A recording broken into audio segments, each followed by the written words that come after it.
প্রায় 6 মাস আগে ওমানের মাস্কটে ইন্ডিয়ান ওশান কনফারেন্সের ফাঁকে বৈঠকে বসেন ভারতের পররাষ্ট্রমন্ত্রী এস জয়শঙ্কর এবং বাংলাদেশের পররাষ্ট্র উপদেষ্টা তৌহিদ হোসেন। আলোচনার মূল বিষয় ছিল দক্ষিণ এশিয়ার আঞ্চলিক সহযোগিতা জোট সার্ক, যা দীর্ঘদিন স্থবির। তবে জয়শঙ্কর স্পষ্ট জানিয়ে দেন, বর্তমান পরিস্থিতিতে সার্ক পুনরুজ্জীবিত করা ভারতের কাছে একটি সংবেদনশীল বিষয়। ভারতের দৃষ্টিতে এটি পাকিস্তানের সমর্থন হিসেবে দেখানো হতে পারে। এরপর দিল্লির পররাষ্ট্র মন্ত্রণালয় আরও সতর্কবার্তা দেয়, বাংলাদেশ যেন সন্ত্রাসবাদকে স্বাভাবিক ঘটনা হিসেবে উপস্থাপন না করে। সত্যিই এই সতর্কতার পেছনে রয়েছে ঢাকা ইসলামাবাদের ক্রমবর্ধমান ঘনিষ্ঠতা। ফেব্রুয়ারিতে বাংলাদেশ বহু বছরের মধ্যে প্রথমবার পাকিস্তান থেকে 50,000 মেট্রিক টন চাল আমদানি করে। দুদেশের মধ্যে সরাসরি বাণিজ্য শুরু হয়, ভিসা বিধিনিষেধ শিথিল হয় এবং ঢাকা ইসলামাবাদের মধ্যে সরাসরি ফ্লাইট চালু করা হয়। সামরিক ও বেসামরিক সফরও তীব্র হয়।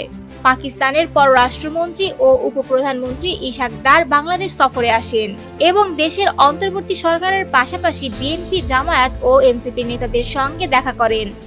এমনকি ৭১ ও গণহত্যা সম্পর্কিত স্পর্শকাতর ইস্যু নিয়েও তিনি খোলাখুলিভাবে আলোচনা করেন। ভারত এই নতুন সমীকরণে অস্বস্তি বোধ করছে।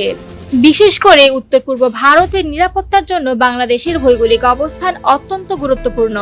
সাবেক কূটনীতিবিদ ভিনা সিকরি মনে করেন, অতীতেও বাংলাদেশ কূটনৈতিকভাবে পাকিস্তানের সঙ্গে ঘনিষ্ঠতা বজায় রেখেছে, যা সময়ে সময়ে ভারতের জন্য ঝুঁকির কারণ হয়েছে। লন্ডন ভিত্তিক জিওপলিটিক্যাল বিশ্লেষক প্রিয়জিৎ দেব সরকারের মতে, এই ঘনিষ্ঠতা শুধু নিরাপত্তার নয়, আদর্শিক ও রাজনৈতিক প্রভাবের দিক থেকেও গুরুত্বপূর্ণ। পাকিস্তান বাংলাদেশের শিক্ষার্থী ও কর্মকর্তাদের মাধ্যমে তাদের ন্যারেটিভ প্রভাবিত করতে চাইছে, যা ভারতের জন্য চিন্তার বিষয়। দুর্বল বা বিভক্ত হলে ভারতের পূর্ব সীমান্তেও নিরাপত্তা চ্যালেঞ্জ দেখা দিতে পারে। তাই ভারত দেখছে বাংলাদেশ পাকিস্তানের ক্রমবর্ধমান ঘনিষ্ঠতাকে একটি দীর্ঘমেয়াদী ঝুঁকি হিসেবে।